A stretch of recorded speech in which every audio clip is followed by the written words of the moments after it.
Hola, mi nombre es Matías y vamos a continuar con las clases de ajedrez. En el video anterior vimos cómo era un tablero de ajedrez, dijimos que era 8×8, en total 64 casillas y que estaba compuesto por columnas.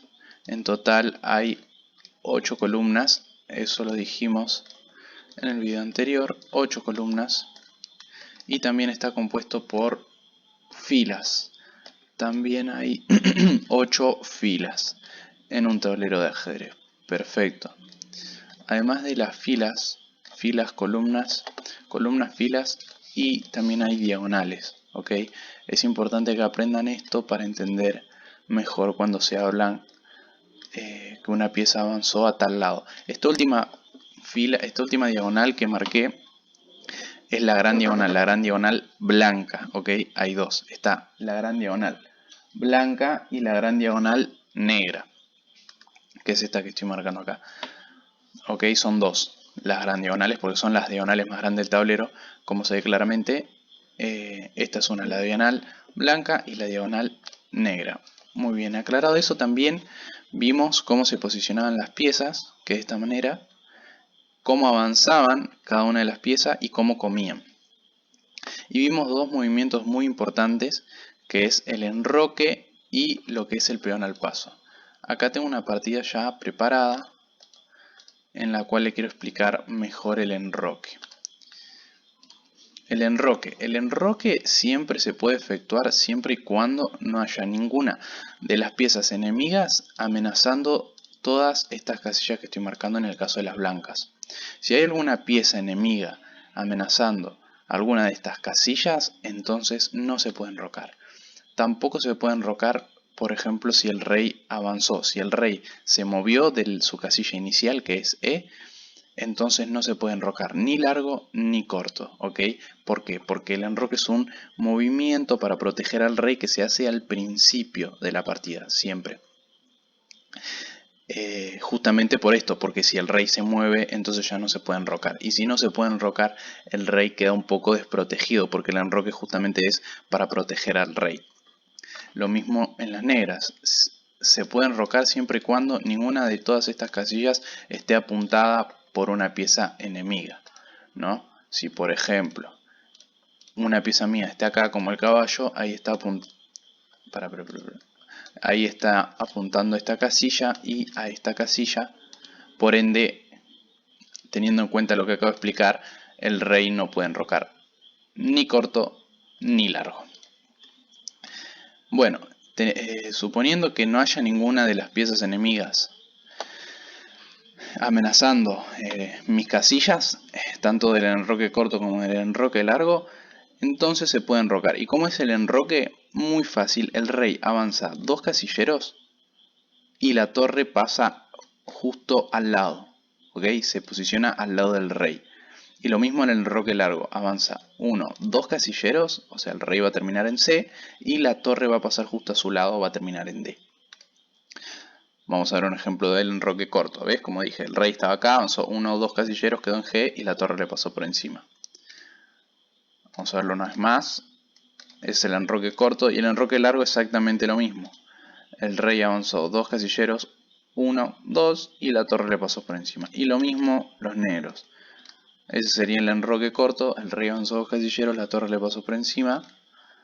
Y el enroque largo exactamente igual. El rey avanzó 2 casilleros y la torre se le fue justo al lado. Eso en cuanto al enroque. Después tenemos el peón al paso. El peón al paso también es muy fácil, por ahí al principio como que no se entiende bien, pero si le prestan atención es muy fácil. Y se hace de la siguiente manera: siempre y cuando tanto un peón blanco como un peón negro avanza 2 casilleros, ¿ok? Si el peón avanza 2 casilleros, siempre termina en la fila 4 en el caso de las blancas. Entonces las negras pueden hacer peón al paso, ¿ok? ¿Por qué? Porque las blancas avanzaron 2 casilleros. Entonces se hace peón al paso. Lo mismo para las negras. En este caso las negras avanzan 2 casilleros. Es el turno de las blancas. En este caso las negras avanzan 2 casilleros. Y como las negras avanzaron 2 casilleros, entonces el blanco puede efectuar peón al paso. Ahora, Ahora, si este peón avanzó un casillero, luego yo avancé otro y este avanzó uno, ahí ya no se puede hacer peón al paso. Porque como dije, ese peón tuvo que haber avanzado 2 veces. Solo en ese caso, es una excepción. Para que las blancas hagan un peón al paso, un peón o 2 peones o los que sean, se tienen que encontrar en esta fila. En toda esta fila que yo marqué. La fila roja. ¿Por qué? Porque es la fila en donde justo cuando se mueven 2 casilleros, los peones del negro caen justamente en esta fila. Entonces ahí se puede hacer peón al paso. Y para las negras es justo a la fila de abajo.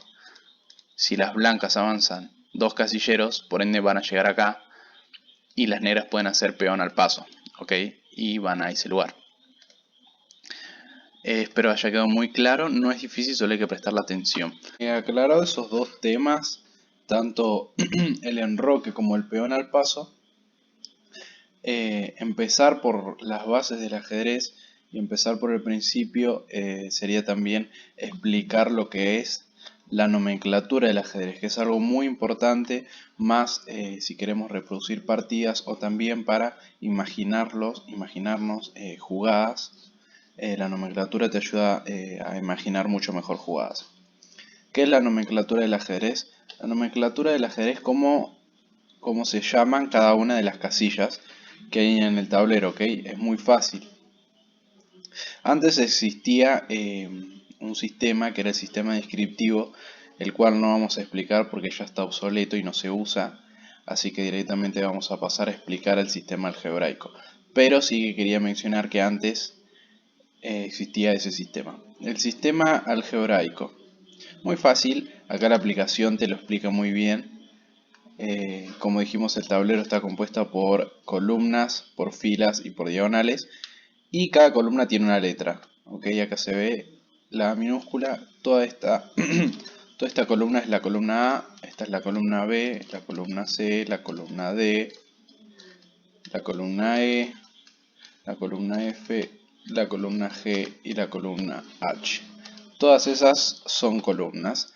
Y esta es la fila 1, las filas van con nombre. La fila 2, la fila 3, la fila 4, la fila 5, la fila 6, fila 7 y por último la fila 8. Las piezas blancas siempre van posicionadas en la primera y en la segunda fila y las piezas negras siempre van en la octava y en la séptima. Siempre se cuentan a partir de las blancas. Entonces, cuando se mueve una pieza, se dice, por ejemplo, si este caballo que está en G va a esta casilla, ¿qué casilla sería? Sería F3, ¿no? Porque está en la columna F y está en la fila 3. Entonces sería caballo F3. Siempre se le pone, se le dice el nombre de la pieza y la casilla. O abreviado simplemente la inicial, o es la C y el F3, la C de caballo. Y por ejemplo, si se mueve la torre, sería torre G1, ¿no? O sea, la T G1. Bueno, en este caso es el turno de las negras, así que vamos a mover el caballo. Es caballo a C6 y torre a G1, T a G1. Y así todas las piezas. Si el rey se mueve para acá, si no estuviera el alfil, sería rey F1, ¿no? Porque está en la columna F y en la fila 1. Ahora, si este caballo se vuelve a mover acá, sería D4, C D4, C a D4. ¿Ok? Todas las piezas son iguales menos los peones. Los peones directamente se escribe la casilla. Por ejemplo, si este peón avanza a E4, o sea, esta casilla, simplemente se pone E4. ¿Ok? Acá lo explica muy bien. Es parte del sistema algebraico y se acordó que sea así. Todas las piezas se llevan las iniciales menos los peones. Y cuando comen, lo mismo. Y cuando comen, por ejemplo, ahora es el turno de las negras, entonces sería C de caballo, de la inicial de caballo, por F3. ¿Ven? C por F3. Y si este peón come, sería, como dijimos que el peón no se nombra, sería G por F3, claramente. Ahora se jugó, por ejemplo, F5, y si yo decido comer sería E por F5. ¿Ok? E por F5. Creo que quedó bastante claro. Y es bueno, todo eso sería el sistema algebraico, algo muy importante en ajedrez y es parte de las bases del ajedrez, muy importante que lo tengan en cuenta. Así que bueno, eso fue todo el video de hoy. Muchas gracias por ver. Felicidades y bueno, hasta luego.